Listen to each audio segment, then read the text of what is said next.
Pete the Cat's Train Trip by James Dean.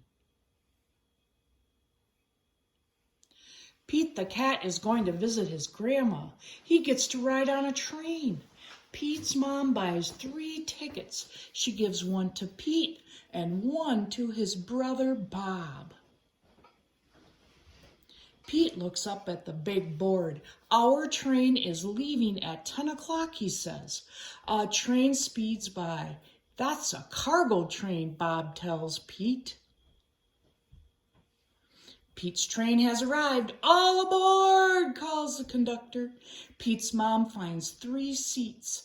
I can't wait to see Grandma, says Bob. I can't wait to explore the train, says Pete. The conductor comes to collect the tickets. Pete hands over his. I love trains, says Pete. I'll show you around, says the conductor. Pete follows the conductor from car to car as the floor rumbles under his feet. Wow, Pete says when they get to the caboose. We're going over a bridge. Pete sees his mom and Bob. They are at the snack bar. I got this for you, says Bob. Pete follows the conductor. He goes to the front of the train. Come in, says the engineer. Wow, Pete says. The engineer shows him the engine. The engineer shows Pete the train's brakes. There is a tunnel up ahead.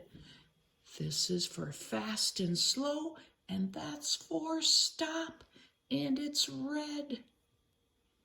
As they go through the tunnel, Pete gets to honk the horn.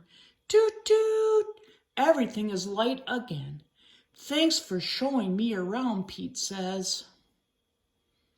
On his way back to his seat, Pete stops and makes new friends. They live in different towns. They are getting off at different stops. Pete plays games. A little kid wears his hat. And Pete sings a song. Look at a guitar. What a groovy ride. We get off at the next stop, says Pete's mom. Toot toot. Pete looks out the window and sees Grandma. Pete is the first one off the train. Pete's grandma gives him a big hug. It feels good. Pete loves riding the train, but he loves his grandma even more. The end.